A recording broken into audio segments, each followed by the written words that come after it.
Hello, I'm Severin Suzuki speaking for ECHO, the Environmental Children's Organization. We're a group of 12 and 13-year-olds trying to make a difference. Vanessa Setti, Morgan Geisler, Michelle Quigg, and me. We've raised all the money to come here ourselves, to come 5,000 miles to tell you adults you must change your ways.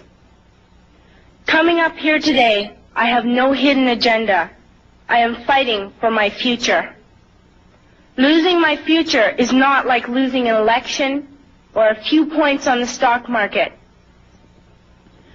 I am here to speak for all generations to come.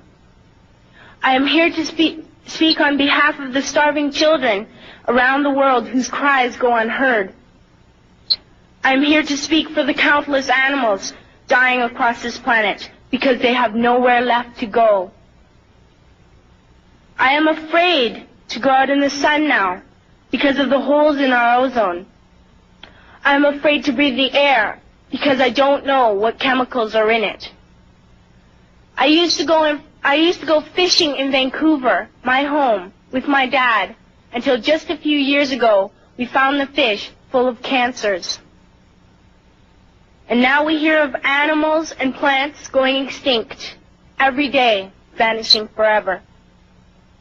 In my life, I have dreamt of seeing the great herds of wild animals, jungles and rainforests full of birds and butterflies. But now I wonder if they will even exist for my children to see. Did you have to worry of these things when you were my age? All this is happening before our eyes, and yet we act as if we have all the time we want and all the solutions. I'm only a child, and I don't have all the solutions.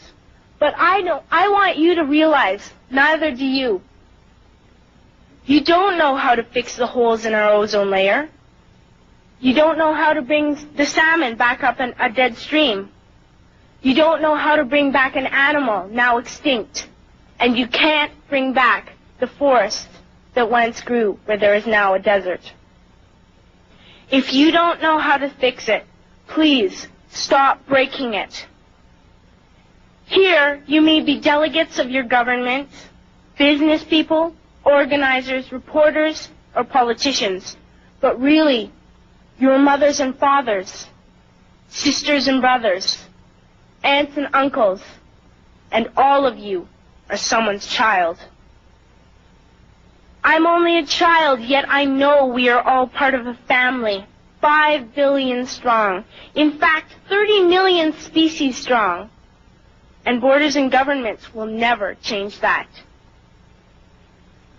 I'm only a child, yet I know we are all in this together and should act as one single world towards one single goal. In my anger, I am not blind, and in my fear, I am not afraid of telling the world how I feel.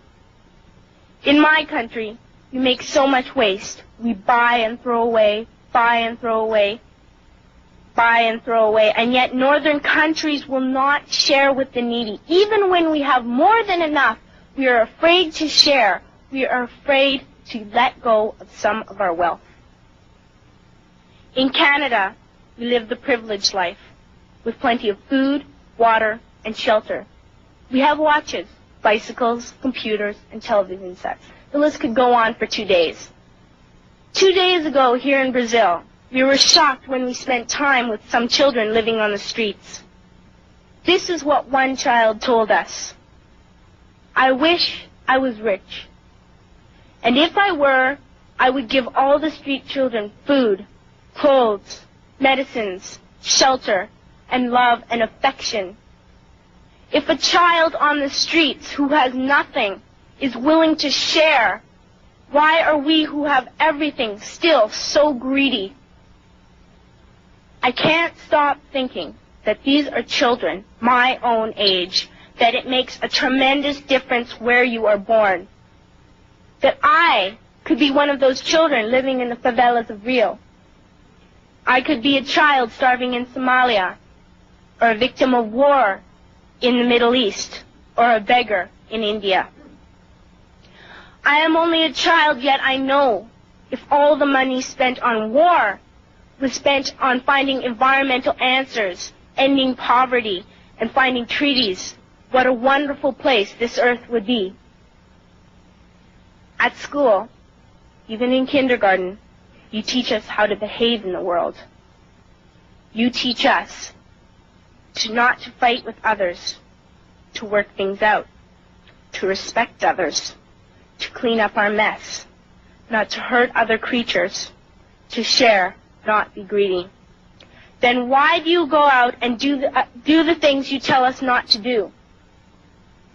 Do not forget why you are attending these conferences, who you're doing this for.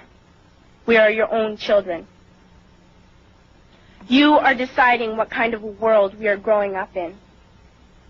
Parents should be able to comfort their children by saying, everything's going to be all right. It's not the end of the world, and we're doing the best we can. But I don't think you can say that to us anymore. Are we even on your list of priorities? My dad always says, you are what you do, not what you say. Well, what you do makes me cry at night.